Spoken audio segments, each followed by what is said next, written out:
On vous souhaite la bienvenue à ericlatour.com. Dans quelques instants, on vous parle de l'avenir du cirque Mini-Maxi qui existe depuis une trentaine d'années, qui vient de se trouver une niche en Imagym, complexe vivacité. Mais d'abord, c'est un véritable phénomène sur les médias sociaux. Ça existe pourtant depuis moins d'un an. Ça a atteint presque 100 000 fans sur Facebook. Je parle ici de Maman Caféine.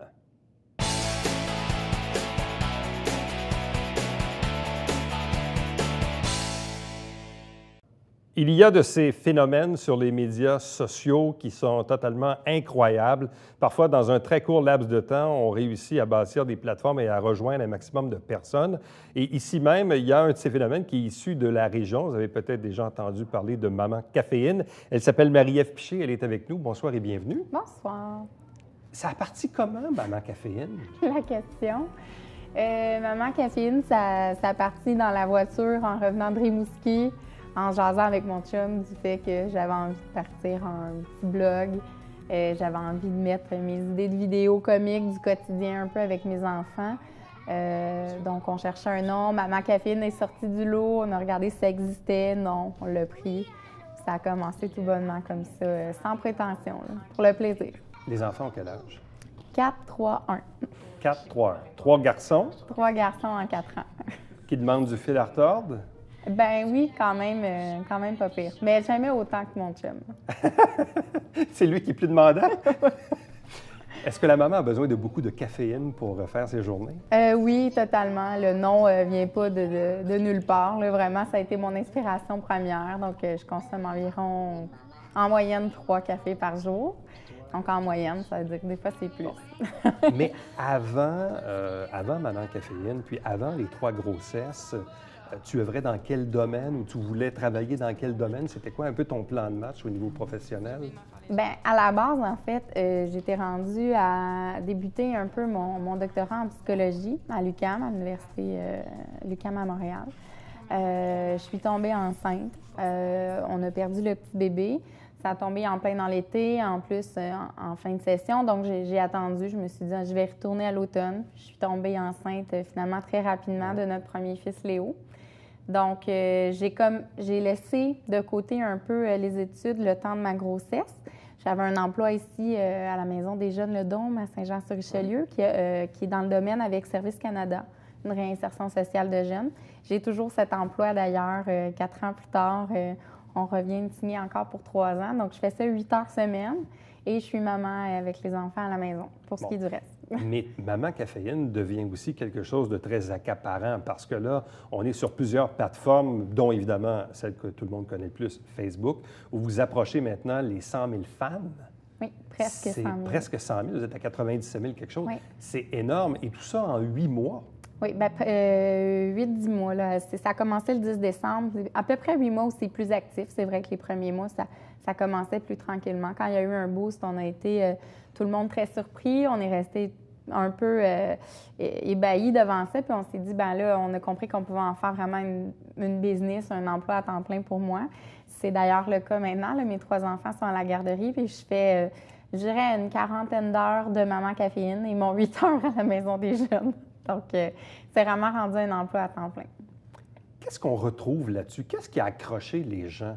Parce que, principalement, ce sont des clips vidéo qui ont accroché probablement les premières, parce que majoritairement, c'est des femmes qui suivent Maman Caféine. Oui, en grande majorité, c'est des mamans qui comprennent mon désarroi du quotidien puis mon chaos, là.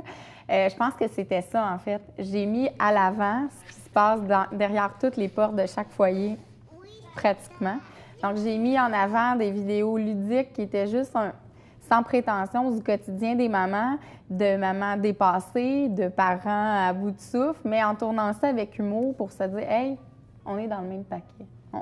On connaît la game, on se comprend, vous n'êtes pas toutes seules. » Je pense que ça a commencé comme ça, puis c'est comme ça que j'ai eu une belle sympathie des gens. Je pense que le capital de sympathie est arrivé rapidement parce que les mamans avaient l'impression qu'elles étaient toutes mes amies. Puis en fait, c'est ce que je cherchais, à me rapprocher de plusieurs femmes. Est-ce qu'il y a eu une vidéo en particulier dans les tout débuts qui a été vraiment celui qui vous a propulsé, là? Est-ce qu'il y en a eu un en particulier qui a été celui qui a vraiment été un peu J'en ai un en tête qui me vient plus en tête. C'est celui qu'on a fait pour la première fois le plus broadcast si on veut, un peu plus pro, parce que c'était vraiment, ça partit vraiment avec des vidéos selfies comme ça avec mon téléphone. Puis celui-là, on l'avait vraiment plus monté. C'était une vidéo qui avait rapport, qu'on avait sorti la journée du Super Bowl. Donc, j'ai eu une idée, j'ai dit à Jean-François, hey, on va faire une vidéo pour le Super Bowl parce que toutes les mamans sont toutes pas en train d'écouter le Super Bowl. Je suis presque certaine. Okay. J'ai dit, je vais prendre mon bébé, puis ça va être le ballon de foot, le bébé. On va faire de quoi de drôle. Puis il a embarqué, on a fait ça en 10 minutes, puis paf, je m'en suis fait reparler. Je m'en fais encore reparler d'ailleurs. Bon, quelques statistiques. Donc, à ce jour, 97 541 fans sur la page Facebook. 92 sont des femmes, oui. Majoritairement. Et là, c'est un peu plus détaillé peut-être pour les geeks des médias sociaux, mais on parle d'un taux d'engagement de 11,24 Dans le monde des médias sociaux, quand on a 4-5 on trouve ça incroyable sur un post Facebook. Mais quand on réussit à avoir un taux d'engagement de 11 c'est énorme. Ça veut dire que les gens ont partagé, ont aimé, ont commenté. Bref, ils ont interagi avec la publication. Oui, effectivement. Donc, il y a des fois des gens qui se mettaient en doute devant moi, qui me posaient des questions. Bien là, ça se peut pas. Je vois ton nombre d'abonnés, le nombre de mois. Puis la réponse, en fait, c'était, bien, mon engagement ne peut pas mentir. S'il y a ce nombre ce chiffre-là sur ma page et que l'engagement est là, c'est lié ensemble. Donc, ça prouve que les gens sont réactifs à ce que je fais sur ma page. Bon, ça confère donc une portée mensuelle d'environ disons, on arrondit, là, presque 1,5 million de personnes qui donc vont voir les différents statuts de Maman Caféine sur Facebook. Mais principalement, on le sait, c'est de la vidéo, parce qu'en termes de vidéo, on parle de 350 000 vidéos vues par mois. Oui. Donc, c'est beaucoup de views, comme on dit en anglais. Donc, 350 000 lecteurs de vidéos. Parce que des vidéos, on en produit combien dans un mois environ? On en produit minimum 1 par semaine. Présentement, on a sorti aussi le 9 et 10 septembre dernier ma web-série. Donc, on ajoute une vidéo un petit peu plus complet, un peu plus détaillé, qui a vraiment une thématique à chaque semaine. Donc, je dirais que c'est 1 à 2 par semaine environ. Fait que des fois, ça peut être un peu plus aussi. Des fois, il y a des concours qu'on lance sur ma page qui sont formés sous forme de vidéo, que l'on en ajoute un. Donc, ça peut être entre 1 et 3 par semaine minimum. Bon, là, il y a aussi du Instagram. Oui. Il y a aussi du Snapchat. Oui, j'ai dû intégrer Snapchat. Je suis rendue bonne. Je l'intègre à mon quotidien. Comme mon Instagram, c'est ma routine. Café, Instagram, Snapchat, Facebook. Bon, puis, évidemment, actuellement, les vidéos sont produites sous format Facebook, mais il y en a eu aussi quelques-unes versions YouTube où c'est un autre canal de diffusion où il y a le phénomène des YouTubers en ce moment. Oui. En fait, ce qu'on a fait, c'est que les vidéos qui sont sur ma page, majoritairement, se retrouvent sur une chaîne YouTube. On n'en a juste pas fait la promotion encore. On ne l'a pas répandu sur mes médias sociaux parce que c'est un projet qui s'en vient pour les 6 prochains mois, du contenu pour animer ma chaîne YouTube que je veux faire aussi humoristique et aussi légère. Bon, si Maman Caféine demande environ 40 heures de travail par semaine maintenant, donc c'est un travail à temps plein qui s'est développé par la force des choses. Question toute bête, mais comment on arrive à monnayer tout ça? Parce que c'est bien plaisant de donner 40 heures par semaine pour faire ça, mais à un certain moment, il faut que ça rapporte quelque chose, là. Effectivement. À moins d'avoir beaucoup trop de temps dans sa semaine, là. Non, je n'avais pas trop de temps. Par contre, j'ai l'impression que plus on a d'enfants, plus on est organisé dans notre désorganisation, en fait, plus on trouve du temps pour tout faire ce qu'on veut. Mais oui, en effet, les premiers mois, je ne peux pas dire que c'était quelque chose qui était monnayable. J'imagine. Comme beaucoup d'ailleurs qui ont commencé, des blogueurs, des blogueuses, des YouTubeuses. Au début, il faut se faire un nom, il faut se faire connaître. Comme je dis, vu que je l'ai commencé par plaisir et sans prétention, étant donné que moi, j'avais un emploi dans la vie. J'étais mariée, j'étais une maman. J'avais pas ce besoin-là un matin de me réveiller puis de me faire payer pour travailler du Maman Caféine. Donc, je l'ai fait vraiment comme pour le plaisir. Au fil du temps, on a des partenariats avec des commanditaires qui se sont développés. On s'est beaucoup fait approcher. On a commencé à établir des barèmes de tarifs pour des publications sur la page parce qu'on se faisait dire que notre portée n'avait pas de bon sens, qu'il fallait s'en servir. Donc, on s'est fié à des experts. On a monté quelque chose qui était réaliste. On a monté un kit média, donc le fameux press kit qu'on peut envoyer aux compagnies, aux entreprises qui nous le demandent. Puis depuis, bien, on est un peu à la pige comme ça avec des agences de communication.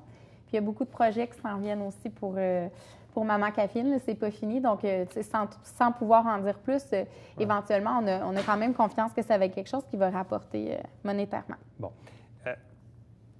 Marie-Ève Piché, elle, c'est quoi sa relation qu'elle a avec la caméra? Parce que c'est pas donné à tout le monde nécessairement de dire « Oui, je peux prendre mon téléphone cellulaire, faire des selfies ou faire des petites vidéos », mais de là à développer une aisance dans la communication du message qu'on a à livrer à tout ça, c'est quoi la relation avec la caméra? Ou avec le téléphone, en quelque part? Oui. Ouais. Avec le téléphone, ça allait quand même. Tu sais, je suis quand même dans le... Bon, je suis une génération qui a dû se faire à l'idée aussi qu'il y a eu rapidement le téléphone intelligent et tout ça. Donc, ce qui était selfie, etc., je dealais avec ça. Mais j'ai eu une petite pratique, en fait. Je ne peux pas me lancer trop de fleurs parce que, en fait, on a commencé le 10 décembre, Maman Caféine, mais dans cette saison-là du temps des fêtes de l'année dernière, une émission sortait sur les ondes de Casa, mon conjoint et moi, qui s'appelle Chasseurs de maison. Elle est encore en rediffusion, d'ailleurs. Je venais de vivre une expérience de comme 6 mois de tournage avec une équipe de 7 personnes qui débarquaient chez nous chaque semaine, donc des heures et des heures de tournage. J'avais comme, c'était rendu rien, là, faire une vidéo selfie puis rire de moi, puis pas avoir peur du ridicule puis poster ça sur Internet, ça me dérangeait plus, étant donné que là, j'étais à la télé, à Casa, de toute façon. On dirait que ça a comme vraiment enlevé une carapace ou une crainte que j'avais, puis ça s'est fait tout naturellement. Bon, et commencer aussi vivre avec le fait qu'on devient une personnalité publique, une personnalité connue, connue entre autres, oui, du public cible que vous avez, mais même au sens large, quand on a autant de vues, autant de fans. Donc, ça vient avec, là. Comment on deal avec ça? Je dirais que je commence à peine à comprendre cette partie-là. Il y a eu des retombées excessivement rapidement après Maman Caféine, plus rapidement qu'avec comment on me reconnaissait après Chasseurs de maison. Je sais qu'on reconnaissait beaucoup Jean-François parce que c'est le personnage principal de la série. Sauf que moi, en tant que Maman Caféine, ça s'est fait instantanément. Ça fait que quand j'étais en pyjama à l'épicerie à 9 h le soir pour aller me chercher de la crème glacée, j'y repensais 2 fois après parce que là, on me demandait une selfie dans le rayon des surgelés. Là, j'étais plus à l'aise. Non, je commence mais je trouve ça très bien parce qu'en fait, j'aime ça être près des gens. Ça se fait comme super naturellement. J'ai pas... je commence à le comprendre puis à dealer avec, mais ça se fait naturellement encore. Et là, bon, je comprends que les 3 enfants, les 3 garçons ont moins de 5 ans. Oui. Jean-François, quel âge? Lui? Il a 28 ans comme moi. OK, c'est correct. Mais Maman Caféine, qu'est-ce qui lui reste encore à communiquer? Qu'est-ce qu'elle veut dire aux gens qui la suivent un peu partout sur les différentes plateformes là, dans les prochains mois, dans les prochaines années? C'est quoi qui lui reste à dire, à communiquer? En fait, je suis vraiment dans les tout débuts de tout ce qui est lié à la maternité. Mais Maman Caféine, c'est pas simplement la maternité. Maman Caféine, c'est la femme derrière la maman. C'est toujours le message que j'essaie de lancer, à quel point, pour moi, c'est important de me respecter comme femme avant d'être juste une maman. Je dois dealer les 2 rôles parce que je trouve ça super important. Fait que je pense que ça, la femme, c'est intemporel. Parce qu'au fil du temps, je vais juste évoluer en tant que femme. Comme maman, il me reste bien des étapes à passer. Genre l'entrée à l'école l'année prochaine, où je vais me mettre à pleurer toutes les larmes de mon corps. Les premiers pas de mon plus jeune, l'autre qui va entrer en prématernelle aussi. Peut-être, qui sait, une autre grossesse, on ne sait pas. Peut-être que je vais un jour partager encore les joies d'une grossesse, vraiment d'un accouchement et tout ce qui est lié à ça avec les femmes qui me suivent. Est-ce qu'on pourrait avoir un accouchement live? Écoute, en direct? Écoute, ça serait bon, ça. C'est drôle que tu en parles parce que j'y ai pensé. Je suis rendue là. C'est effrayant. Mais c'est pas fermé comme idée. On est rendu dans cette folie-là. Ça va être... Tout serait de quelle manière on fait ça? Mais là, il faudrait travailler sur un 4e enfant, premièrement. Aussi. Donc, mais tout ça, on sait pas. Mais je dis pas non, tu vois. Puis tu sais que dans 10 ans, ça va être les cours de conduite aussi. Oui. Hey, tout ça s'en vient. Moi, là, j'en ai pour des années encore. J'ai pas peur. J'en ai du stock à dire aux femmes. Inquiète-toi pas. Maman Caféine, Marie-Ève Piché, merci beaucoup. Merci, Éric. Restez avec nous, puisqu'au retour, on vous parle de Mini-Maxi, donc Pérennité, maintenant qui s'installe chez Imagim.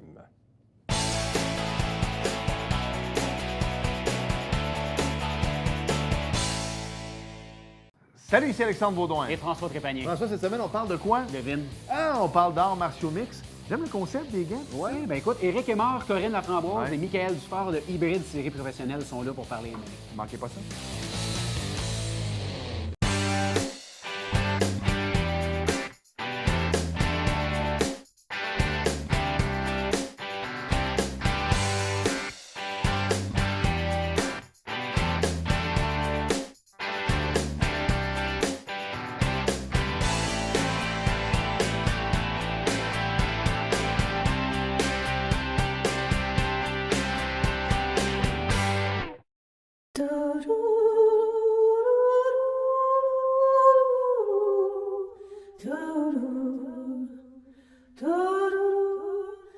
Coulisses Bêta, jeudi, 19h.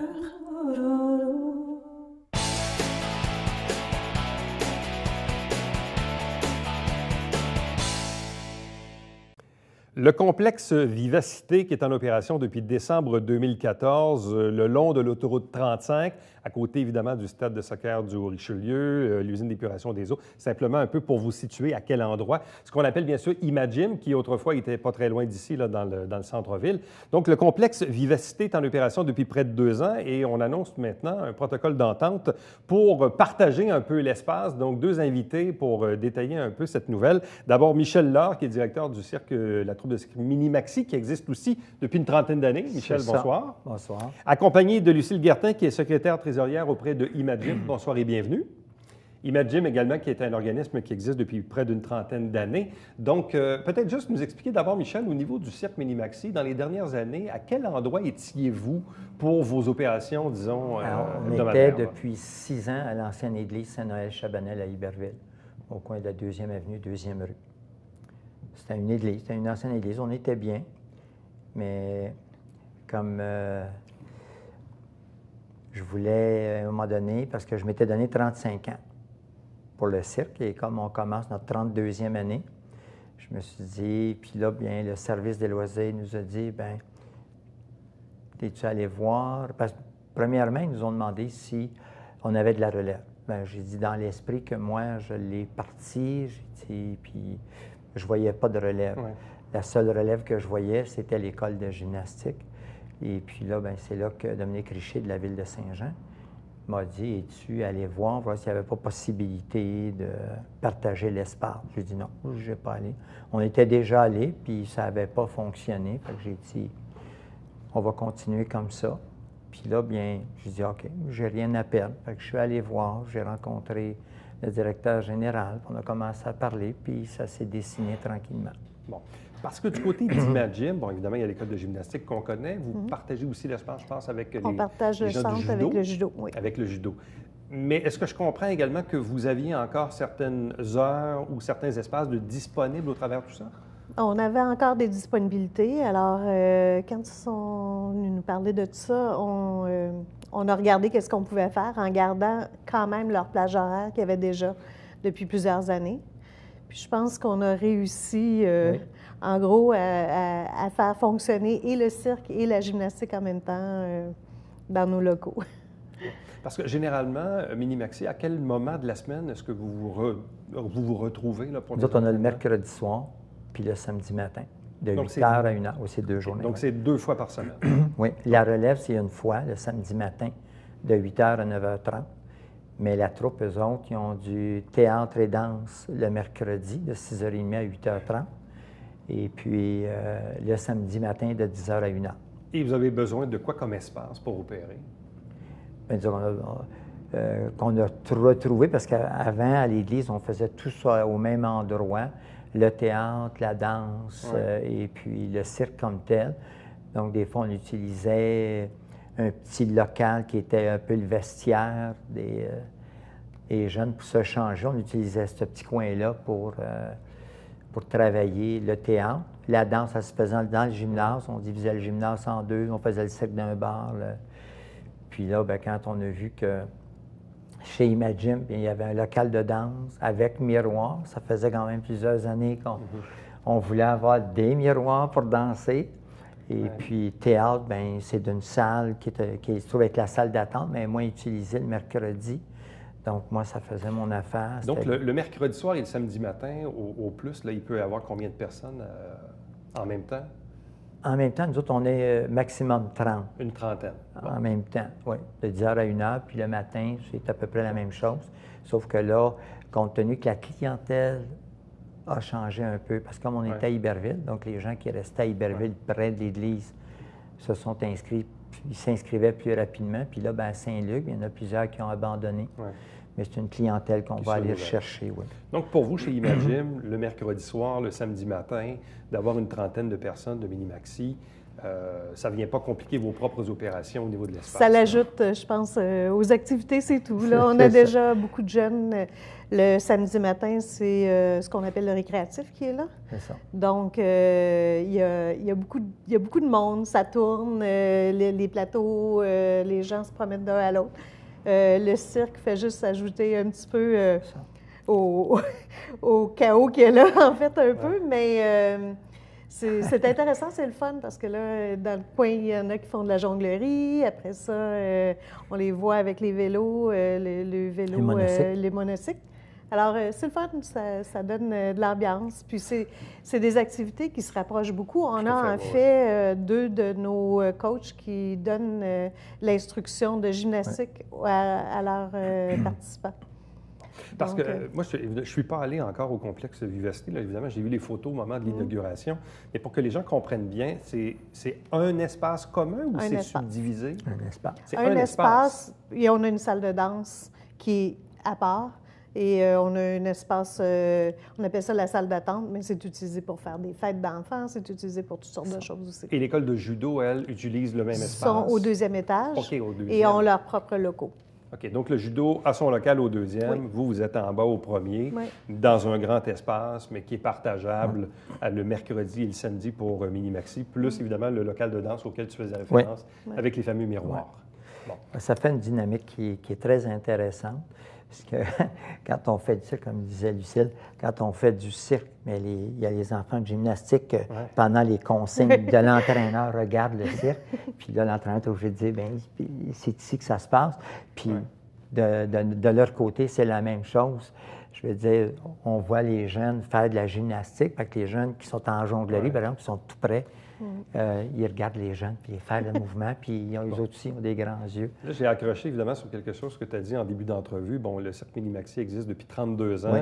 Tu t'étais dit que tu te donnais 35 ans. Donc, si je sais compter, il t'en reste 3. 3, oui, encore 4 en comptant cette année. Donc, 4 en comptant cette année. En quoi le déménagement de Minimaxi chez Imagim, au complexe Vivacité, va pouvoir permettre d'établir une relève pour l'après Michel Lord? Bien, je veux dire, je pense que pour moi, le cirque, c'est, comme j'ai déjà dit à quelqu'un, le cirque, c'est de la gymnastique corporelle. Fait que pour moi, dans ma tête, c'était clair qu'après, de toute façon, comme on est un organisme à but non lucratif aussi, nos biens, tout ça, il fallait que ça aille à un organisme, céder à un organisme. Et moi, dans ma tête, c'était clair depuis longtemps que le seul organisme qui pouvait, dans la région, qui pouvait nous amener à ça, c'était l'école de gymnastique. Pour moi, c'était clair que c'était la gymnastique.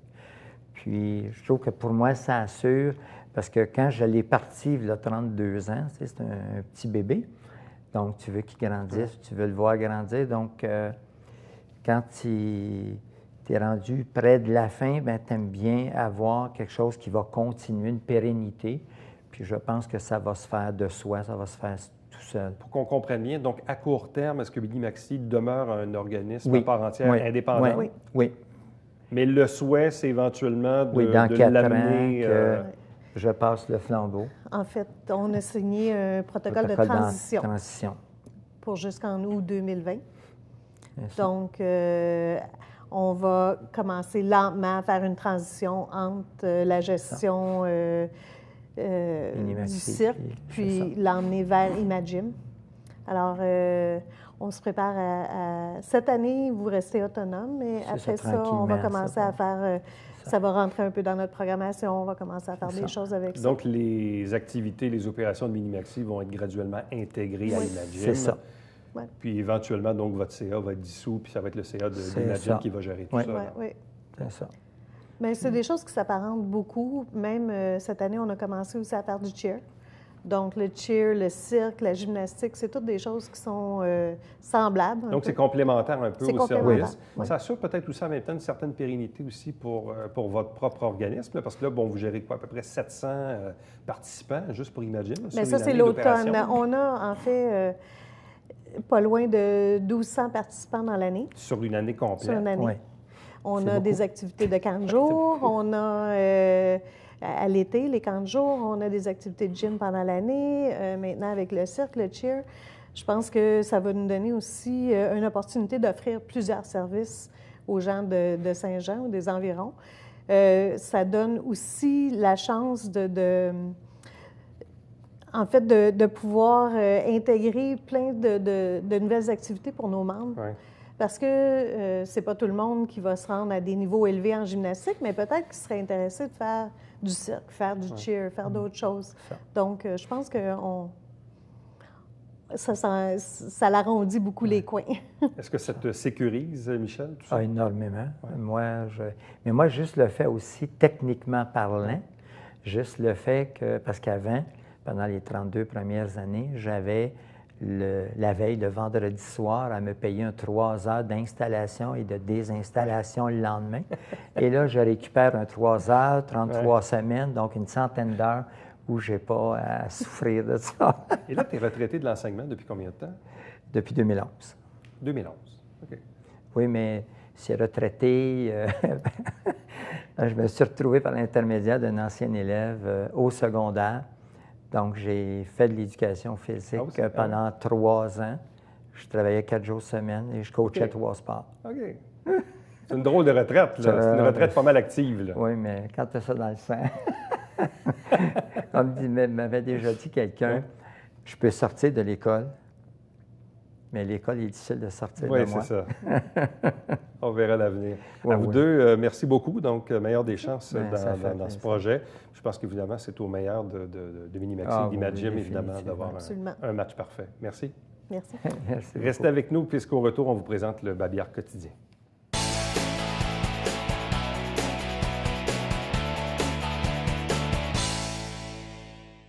Si vous habitez le territoire de la ville de Chambly et désirez obtenir la liste des déneigeurs privés accrédités, allez directement sur le site Internet de la municipalité. Chaque semaine, on vous présente des extraits des travaux du conseil de ville. L'émission s'appelle Saint-Jean-sur-Richelieu et chaque dimanche matin, ne manquez pas le Télé Bingo avec 3 500 $ en prix. Nous, notre prochain rendez-vous, demain. Bye-bye.